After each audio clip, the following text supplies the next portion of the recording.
Hello guys, कैसे हो आप सब। होप करती हूँ आप सब अच्छे होंगे। आप सभी का स्वागत है आपके अपने चैनल पर।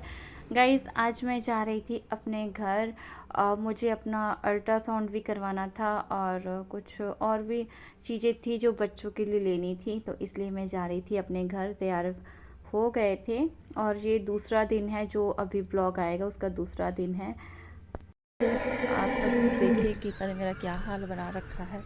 पता नहीं दिख रहा होगा कि नहीं दिख रहा होगा। उसने ना मुझे पता नहीं लिपस्टिक वगैरह लगा रही थी। हमारे घर शादी वगैरह है ना, तो फिर बस वो मेकअप अब मेरे पे ही यूज़ करके देख रही थी कितना क्या कैसा लग रहा है, क्या कैसा नहीं। तो बस वही है, तो मैं भी करवा ही रही थी। मैं कहा ठीक है।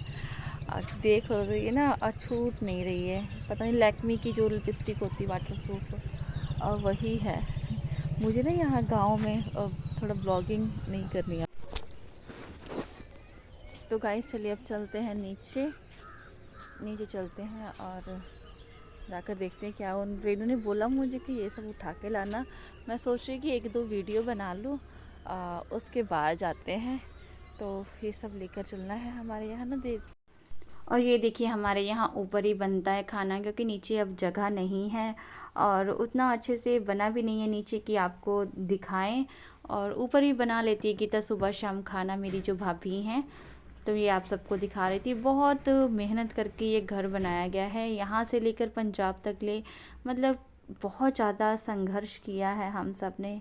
मैं डैडी डैडी जैसे अकेले थे चार भाइयों में से, वैसे अकेले डैडी ने सब कुछ किया। आप सब जानते ही हैं कि अगर बिहार की जगह जहाँ पहले ज़माने में आज से 50 साल पहले जैसे कोई कमाने वाला नहीं रहता था, तो मेरे डैडी ही थे और डैडी के साथ बहुत धोखा हुआ है। डैडी ने सब कुछ किया, लेकिन जो ज़मीन है ना हमारी, ये भी मेरी चाची के नाम की है। और बहुत रिक्वेस्ट करते हैं उनसे कि वापस कर दे। डैडी ने बहुत कुछ किया सबके लिए, लेकिन हमारे लिए किसी ने कुछ नहीं किया। चार भाई हैं डैडी, तो एक विदेश रहते हैं छोटे चाचा हमारे, लेकिन किसी ने कुछ नहीं किया। उसका दुख होता है। इसी के चलते मेरी मम्मी की भी डेथ हो गई।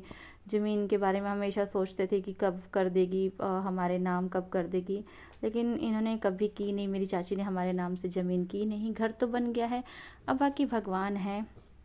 और इसी के चलते मेरे भाई की भी डेथ हो गई, क्योंकि हमेशा सोचते थे ये मम्मी मेरे भाई की कब हमारे नाम से ज़मीन होगी, कब होगी, लेकिन ऐसा कुछ हुआ नहीं। मम्मी के चले जाने के बाद डैडी भी अकेले हो गए।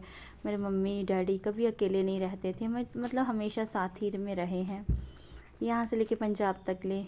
होता है ना, आप समझ सकते हैं कि जब कोई इस दुनिया से जाता है तो कैसा फील होता है। बस वही सब है, क्या ही कहें। एक भी दिन ना मम्मी के बगैर नहीं रहते थे, एक भी दिन। कहीं जाना होता था तब भी मम्मी, मतलब होता था ना, इतना प्यार ही था मम्मी में डैडी में। आप सब समझ सकते हैं कि है ना। तो वही सब है, क्या किया जाए। ये तो नियति का नियम है कि अगर हम धरती पे आ रहे तो एक न एक दिन हम सबको जाना भी ज़रूर है। तो वही सब है। मम्मी भी चले गए, भाई भी चला गया। क्या ही बताएं, बहुत सेक्रीफाइस किया हम सब ने, बहुत ज़्यादा। वो ना शब्दों में बयान नहीं कर सकते कि यहाँ से लेकर पंजाब तक ले कितना कुछ हम लोगों ने सहा है, कितना कुछ।